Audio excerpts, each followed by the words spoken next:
광고 시간에 말씀드렸듯이 이제 우리 교회는 다음 주일인 9월 3일부터 본격적으로 7주간 동안 전도 운동을 전개하게 될 것입니다. 아마 우리 어떤 성도님들께서는 여전히 우리의 삶이 참 고단하고 힘들 때가 있지 않습니까? 또 우리도 하나님 앞에 그 은혜와 사랑을 힘입고 그 은혜와 사랑을 알고 있지만 하나님 앞에 우리의 신앙생활을 잘 이루어 가기도 때로는 쉽지 않은 그런 분들이 계실 거예요. 그러니 우리의 삶을 지금 영위해 가기도 참 쉽지 않고 힘들고 어려운데 내가 무슨 다른 사람에게 복음을 전하고 그 사람이 구원받도록 섬기는 일을 할 여력이 내게 있는가? 어쩌면 그런 생각을 하시려는지 모르겠습니다. 그런데 어떻습니까? 우리의 삶의 문제를 우리가 다 해결할 수 있나요?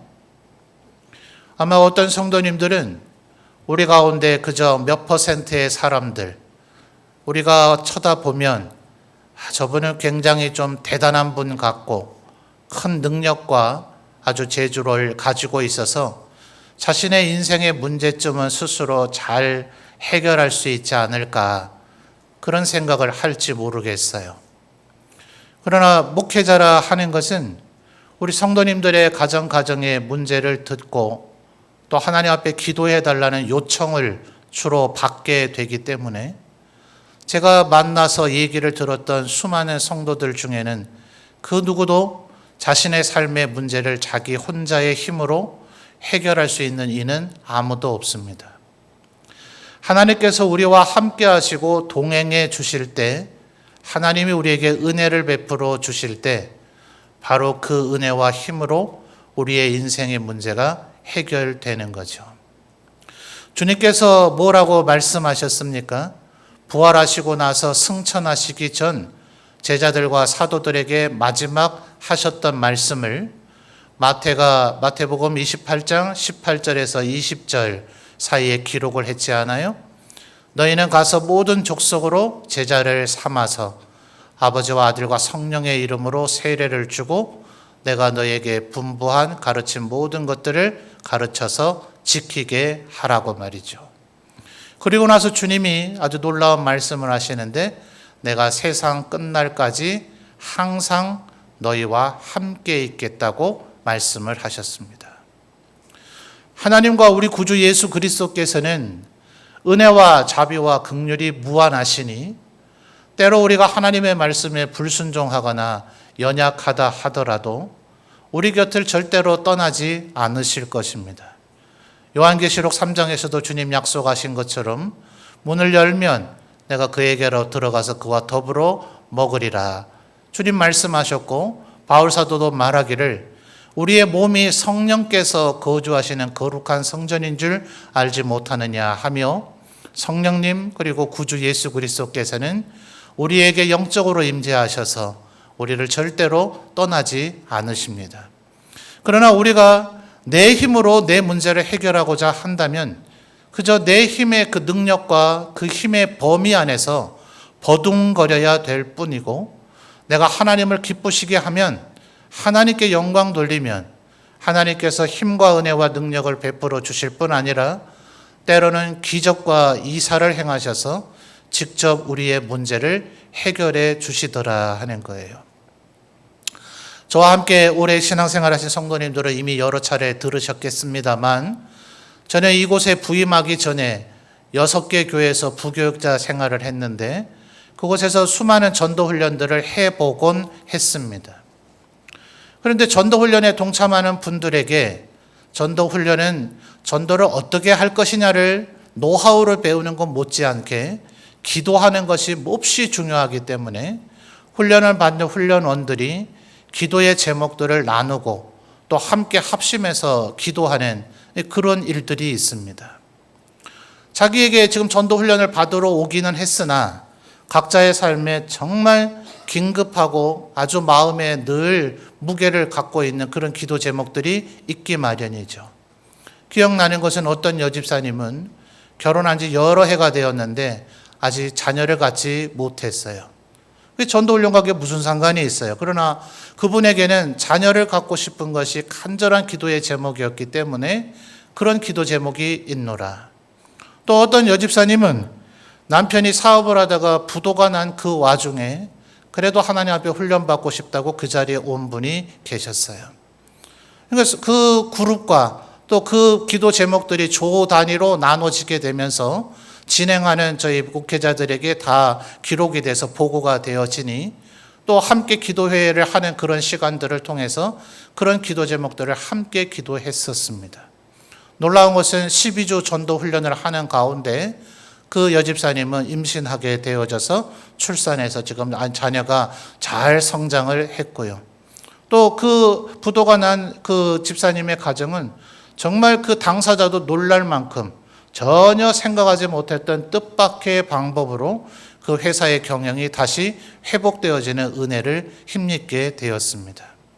우리가 전도를 해야 하는 이유는 우리의 삶이 여유가 많고 그저 우리는 그것을 할 수 있는 힘과 역량이 많이 남아 있어서가 아니라 이것이 하나님께서 우리에게 명령하셨던, 성경에 보면 명령문으로 되어 있는 것들이 굉장히 많죠. 그런데 신학자들은 말하기를 방금 전에 말씀드렸던 이 마태복음 28장의 18절에서 20절에서 모든 족속으로 제자 삼고 세례 주고 가르쳐서 지키게 하라는 이 명령이 예수께서 하셨던 명령 중에서 제일 중요한 명령이기 때문에 지상 명령이라 이렇게 얘기합니다.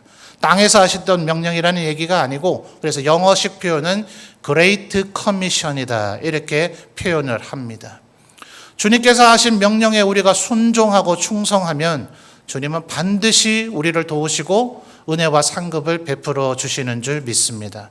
하나님 앞에 주의 복음을 땅끝까지 증거하라, 증인이 되라 하신 이 말씀을 순종하면 하나님께서 오히려 우리가 했던 그 노력과 충성과 헌신과는 비교할 수도 없는 놀라운 은혜와 축복을 받게 하여 주실 줄 믿습니다.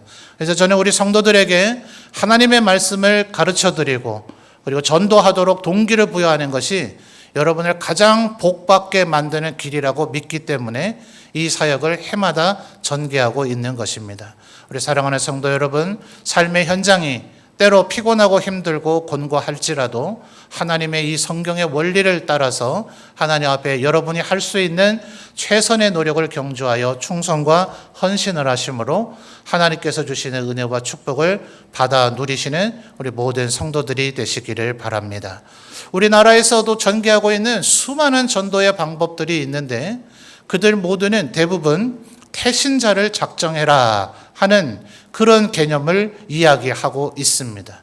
태신자라 하는 것은 우리 어머니들이 아이를 복중에 임신한 것, 그것을 태라 이렇게 얘기하잖아요. 그래서 복중에 있는 아이를 태아라 이렇게 표현하죠. 그래서 우리의 전도 대상자를 마치 어머니가 임신하여 복중에 그 새 생명을 잉태하듯이 마치 우리가 영적으로 그를 임신한 것처럼 내 뱃속에 마음에 품는 것, 그것을 태신자라 이렇게 설명을 하는 겁니다. 바로 오늘 우리가 읽었던 이 성경 구절이 이 태신자와 관련된 성경의 개념을 얘기해 주는 것인데, 사실은 오늘 우리가 읽은 이 말씀은 예수님께서 곧 십자가에 달려 죽으시고 3일 만에 부활할 것임을 비유적으로 설명한 것입니다. 다만 21절이 임신과 해산, 출산의 가장 기본 원리를 얘기하고 있죠. 지금 예수님께서 계속해서 내가 예루살렘에 올라가면 죽는다, 가이사랴 빌립보에서부터 이 십자가의 길을 걸어오시며 이야기하셨죠. 네 권의 복음서를 종합해 보면 3번 이상, 많게 보는 이는 5, 6번까지라고도 보는 이가 있는데 계속해서 지금 그 얘기를 언급하고 계십니다. 처음에는 아마 제자들이 귓가로 흘려들었을지 몰라요. 가이사랴 빌립보에서는 베드로 같은 이는 예수님을 힐난했다라고까지 이야기했습니다. 거의 아주 거친 욕을 한 거라는 표현입니다. 그럴 정도로 절대로 예수님은 돌아가셔서는 안 되고 죽어서도 안 되고 그런 일은 일어날 수도 없고 라고 하던 그들이 예수께서 계속 그 얘기를 하시자 그들의 마음속에 근심이 생기기 시작했어요. 그래서 21절에도 보면 그때가 이르렀으므로 근심하나. 22절에 지금은 너희가 근심하나 라고 지금 제자들의 마음속에 근심의 상태가 있음을 이야기하는 겁니다. 우리 여성도님들은 어떠셨어요? 출산의 경험이 있으시다면 첫 아이를 낳을 때는 모르니 더 공포와 두려움이 있으셨을 것이고, 또 둘째, 셋째를 이어서 출산하실 때는 이미 어떤 끔찍한 고통을 겪어야 되는지를 아시기 때문에 더 두려울 수 있었겠죠. 그러나 아기를 낳고 난 이후에는 어떻습니까?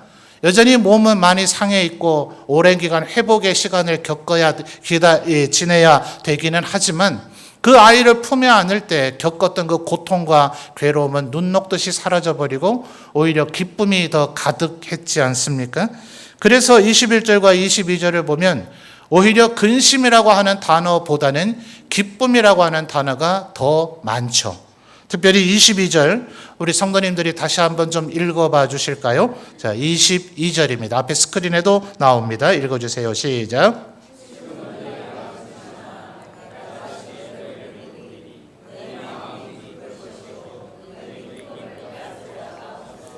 아멘. 22절 하반절의 표현을 저는 굉장히 좋아합니다. 뭐라고 말씀하셨죠? 너희 기쁨을 빼앗을 자가 없을 것이다. 주님께서 이미 부활하셨습니다. 믿습니까? 그러니 이 부활의 영광을 믿는 자에게는 이 기쁨이 그 누구도 빼앗을 수 없는 이 기쁨이 언제나 우리와 함께하는 거죠. 그러니 우리 성도님들께서 이 세상을 살아가면서 때로는 근심이나 걱정, 시련, 환난을 이겨낼 수 있는 힘이 바로 여기에서 나오는 거죠. 성령의 열매에서도 얘기하는 이 기쁨의 최절정이 희락 아닙니까? 성령이 우리에게 충만하게 임하시면 기쁨과 희락을 우리에게 주심으로 그 힘으로 우리는 이 세상을 살아갈 용기를 얻게 되는 거죠.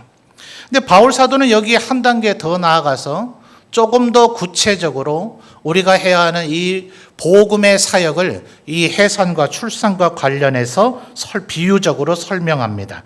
자, 갈라디아서의 말씀을 한번 찾아볼까요? 갈라디아서 4장 19절의 말씀입니다. 신약성경 307페이지 갈라디아서 4장 19절 앞에 스크린에도 나오네요. 읽어주세요. 시작.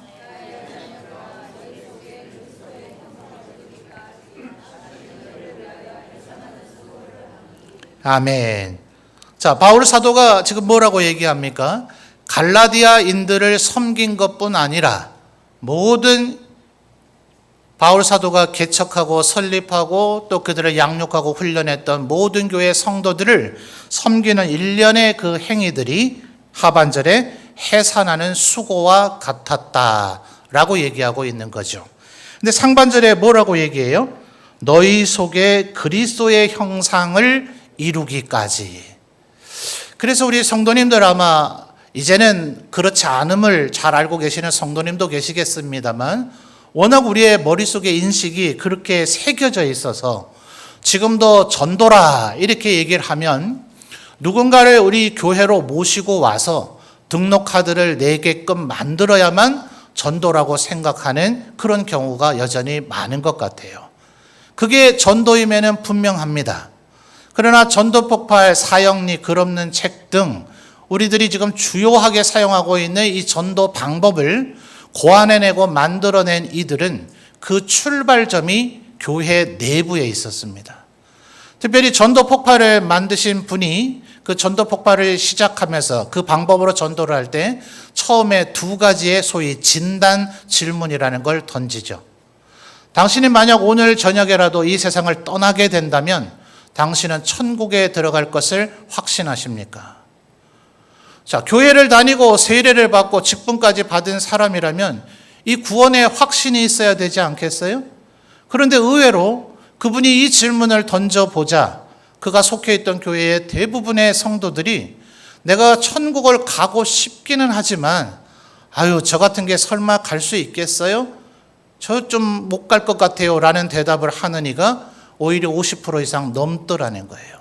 어처구니가 없죠. 여러분 예수 그리스도를 믿으십니까? 믿으시면 아멘이요. 아멘입니까? 이 믿음으로 가는 거죠. 우리가 더 이상 해야 될 것이 무엇이 있습니까? 하나님께서 은혜의 선물로 우리에게 믿음을 주신다 하셨고, 이 믿음으로 말미암아 우리를 의롭다 하신다 하셨고, 의롭게 한 그를 영화롭게 하신다 하셨으니, 하나님이 우리를 창조전에 예정하셨고 우리에게 믿음을 선물로 주셨고 우리가 입으로 시인하였으니 구원에 이르게 된 줄 믿습니다. 그러니까 여러분, 오늘 저녁이라도 돌아가신다면 천국에 들어갈 것임을 확신해야죠. 이제 소수의 사람들이 그래도 확신한다고 대답하기는 했습니다. 이제 두 번째 질문을 그가 던졌던 거예요. 만약 주님이 이렇게 하진 않으시지만 주님께서 천국 입구에 서셔서 내가 너를 천국에 들여보내줘야 할 이유가 뭐냐? 이렇게 묻는다면 뭐라고 대답하시겠느냐라고 질문을 했더니, 그가 속해 있던 교회 성도들이 어처구니가 없게도 우리 집안이 이 예배당 건물을 지었으니 들여보내주지 않을까요? 우리 집안이 몇 대째 예수 믿는 집안인데 이 정도면 천국에 들여보내주지 않을까요? 내가 수십 년째 교사도 하고 찬양대도 하고 구역장도 하고 건찰도 하고 비파 수금도 했는데 주차장에서 마당에서 차량 주차하는 봉사도 했는데 이 정도 봉사를 했으면 들여보내줘야 되지 않을까요? 라는 대답을 하더라는 거예요. 이 충성과 헌신은 참으로 놀랍고 귀하죠. 하나님께서 기뻐하시고 칭찬하실 거면은 틀림이 없습니다. 그러나 여러분 답해 보십시오. 이런 것들로 천국 갈 이유가 됩니까? 그렇지 않죠. 우리 주일학교 아이들도 요즘도 부르는지 모르겠습니다만 예전에 이런 찬양 즐겨 불렀잖아요. 돈으로도 못 가요. 어디요? 하나님 나라. 오직 무엇으로 갑니까? 믿음으로 가는 거죠. 그런데 교회를 오래 출석했는데도 불구하고 이 믿음의 고백을 못하는 이들이 많더라는 거예요. 그래서 전도는 교회 밖에서만 이루어지는 것이 아니라 교회 내부에서부터 시작되어야 된다. 그래서 여러분, 전도, 바로 하나님을 이 믿는 도리, 이것을 전하는 것이 전도죠. 그래서 이 도를 전하는 것을 이제 할 수 있는 능력을 갖췄다. 그가 이 도를 강론할 수 있는 자격을 갖췄다 해서 우리 교육자들이 시험 쳐서 합격하면 얻게 되는 호칭이 강도사입니다. 이 강도사라고 하는 표현이 도를 강론할 수 있는 이제 자격을 갖췄다 이 말이에요. 그래서 설교는 사실은 전도입니다. 지금 저는 매주 끊임없이 기회가 있을 때마다 여러분에게 예수 그리스도를 믿는 도리를 전하고 있는 거예요. 제가 교회 성장에 대해서 우리 성도님들께 많이 말씀을 드렸죠. 자, 우리들이 전도를 하게 됩니다. 한번 따라해 봅시다. 전도를 하게 되면 누군가는 그 전도에 따라서 우리 교회에 등록을 하게 됩니다. 두 번째 따라해 볼까요? 등록. 그런데 이 등록하신 분들이 모두 다 우리 교회 성도가 되지는 않습니다. 나무를 옮겨 심는 것조차도 얼마나 많은 수십 가지를 고려해야 되는가. 옮겨 심는다고 해서 다 뿌리 내리고 정착되는 게 아니죠. 한갓 식물인 나무가 그러할진데 불신의 상태였다가 예수를 믿게 된다든지 이사를 하는 것 등으로 인해서 교회에 소속을 옮긴다든지 하면 그가 알아서 잘 정착하겠거니 해서는 큰일 난다는 거예요. 정말 세심한 돌봄과 살핌, 섬김이 그에게 있을 때 비로소 정착이 이루어진다는 거예요. 자, 전도하고 등록하고 세 번째 뭡니까? 따라해 볼까요? 정착. 물론 다른 데서 신앙생활을 하다 온 이들은 그럴 필요가 없겠습니다만 정말 처음 예수를 믿게 된다면 그는 마치 갓난아기와 같이 젖을 먹이고 옷을 갈아입히고 목욕을 해주는 것과 같은 그런 식의 돌봄이 필요하다는 거예요. 따라할까요? 양육. 그러나 언제까지 그렇게 돌봄만 받아서는 안 되겠죠. 마치 20살이 되면 국방의 의무를 감당하는 군인이 되는 것처럼 이들도 이제는 훈련을 받아야 됩니다. 따라하시죠? 훈련. 이런 훈련을 잘 받은 사람을 전장에 투입을 해야 되지 기초 군사훈련도 안 받은 사람을 총기 분해할 줄도 모르고 총이 격발이 안 되면 뭐가 문제인지를 총에 진단할 줄 모르는 사람에게 무기를 들려준들 그 군대가 승리할 수 있겠습니까? 그러니 훈련을 한 사람에게 사역을 맡겨야 문제가 없다. 따라하시죠? 사역. 자, 교회 안에는 수많은 사역들이 있습니다. 이 사역 도대체 왜 합니까? 구역장을 왜 세웁니까? 권찰을 왜 세우나요? 전도의 임원을 왜 세웁니까? 주방에서 음식을 만들고 설거지하자는 이런 당번들을 왜 정합니까? 결국은 한 사람이 예수 믿고 구원받아 예수 그리스도를 닮아가는, 갈라디아서에서 방금 바울이 얘기한 것처럼 너희 안에서 그리스도의 성품이 이루어지는 그 일련의 모든 일들을 하도록 만드는 것. 그래서 교회 안에서 벌어지는 모든 사역의 최절정과 종합은 결국 전도이다. 그래서 누군가 말하기를 전도는 교회의 사역의 종합 예술과 같다. 이러면 또다시 전도회에서 다시 등록이 이루어지게 되는 거예요. 이 사이클이 무한 반복되면 그 교회는 건강한지라 부흥 안 할래야 안 할 수가 없다라고 교회 성장학자들은 이야기합니다. 자, 다시 한번 정리해 볼까요? 전도, 등록, 정착, 양육, 훈련, 사역, 전도. 그러면 뭐예요? 그 다음에 또 뭐가 되는 겁니까? 등록, 그 다음에요? 정착, 그 다음에요? 양육, 그 다음에요? 훈련, 그 다음에요? 사역, 그 다음에 뭐예요? 전도. 이렇게 끊임없이 돌아감으로써 그 교회는 성장을 하게 되어져 있는 것인데, 지금 이 사이클 속에서도 전도라는 가장 특징적인 한 영역을 얘기하기는 했으나, 지금 바울 사도가 갈라디아에서 말한 이 개념대로라면 등록시킴도, 정착시킴도, 그를 양육하는 돌봄도, 그를 훈련시킴도, 그와 함께 사역에도 언제나 고참과 숙련된 사람이 있는가 하면 신참과 아직 초급자가 있죠. 그러면 그가 숙련되게 그 일을 할 수 있도록 여기서 바로 도제, 제자 삼는다는 개념이 나오는 겁니다. 먼저 그 일에 능숙한 사람이 그 일을 잘 할 수 있도록 계속해서 돌보고 케어하고 코치하고 때로는 함께 동역을 해나가는 것. 이 교회 안의 모든 일련의 행위는 궁극적으로는 전도다. 그러니 여러분 너무 부담 갖지 마세요. 10월 29일 날 누군가를 이 자리에 모시고 오는 것은 우리 성도들이 100% 할 수 있는 일은 아닙니다. 우리는 지난 몇 주간에 이와 관련돼서 이미 말씀들을 살펴봤어요. 내가 한 달란트 받아서 도무지 남길 자신이 없으면 어떡하라고요? 취리하는 자가 그 일을 잘할 수 있도록 박수 쳐주면 되는 겁니다. 분명히 우리도 가운데 누군가가, 자, 우리 전도운동 이름이 뭡니까? 153 축복 전도운동이죠. 아마 우리 교회에 조금 최근에 오신 분들은 어떻게 이 의미를 담은 것인가 모르실 수 있을 거예요. 자, 1이 뭡니까? 따라하시죠. 한 사람이, 5는 뭐죠? 최소한 5명은 작정을 하자는 거예요. 자, 주보의 간지를 한번 꺼내 보십시오. 주보의 간지를 보시면 오늘 태신자 작전 카드가 들어있어서 도표가 몇 명으로 되어져 있습니까? 5명 되어져 있죠. 바로 이래서 5칸을 만들어 드린 거예요. 5분을 작정을 하시고, 그리고 아무리 7주간 동안 노력을 해도 5분을 모시고 온다는 건 쉽지는 않습니다. 최소한 3분이라도 모시고 오도록 노력을 해보자. 이래서 153 축복운동이라 이름을 정한 겁니다. 물론 요한복음에서 부활하신 예수님의 명령을 따라 다시 그물을 던졌을 때 잡았던 물고기 숫자가 153마리이긴 하지만 이렇게 많이 패러디해서 사용을 합니다.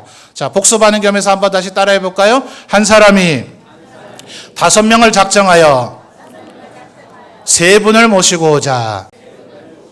제가 지금 설교하면서 유심히 성도님들의 표정을 봅니다. 5명을 작정해야 된다 하니까 입을 쩍 벌린 분이 몇 분이 계셔요. 아이고, 그걸 어떻게, 아마 이렇게 생각을 하신 것 같아요. 여러분, 이 전도의 전문가들이 조사를 했는데요. 여러분 알고 있는 지인이 몇 명쯤 되십니까? 여러분의 핸드폰에 전화번호 목록이 몇 명쯤 되세요? 저는 수천 명 넘습니다. 물론 이들과 매일같이 전화를 주고받지는 않아요. 그래서 1년에 한 번 이상 정도라도 전화를 주고받거나 문자를 주고받는 서로의 안부와 근황을 알 수 있는, 요즘은 뭐 굳이 전화나 문자가 아니더라도 SNS에 올린 글들에 댓글을 달면서 서로의 신상이, 내가 지금 너가 뭘 하고 있는지를 알고 있다는 의사 표시가 되어지죠. 그 정도의 관계를 맺는 사람은 평균적으로 200명은 된다는 거예요. 여러분, 만약 여러분이 그런 인간관계가 맺은 사람이 200명이 안 된다면 내 대인관계에 조금 문제가 있는 게 아닌가 한번 진단해 봐야 됩니다.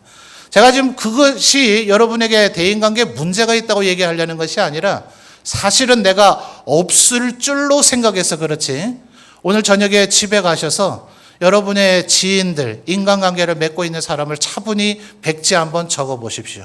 200명이 뭡니까? 수백 명 나옵니다. 누구라도 200명 이상의 지인은 있다는 거예요.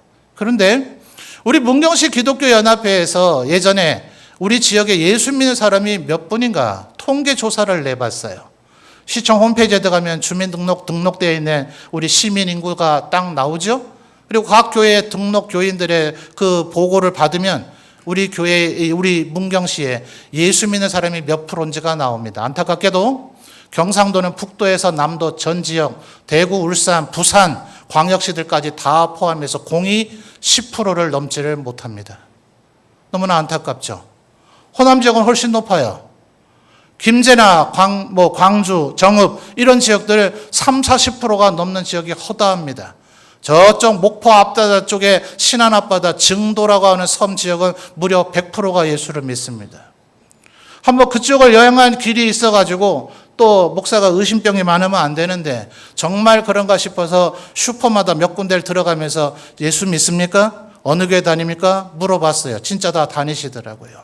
거기에는 또 여전사님이 6.25 전쟁 전후로 정말 순교하시면서 헌신적인 복음을 전파했길래 그런 열매가 있기도 합니다만, 자, 여러분, 이것은 안타까운 현실이긴 하지만 역설적으로 이 예배당 문을 나가시면 10명 중에 9명은 예수를 안 믿습니다.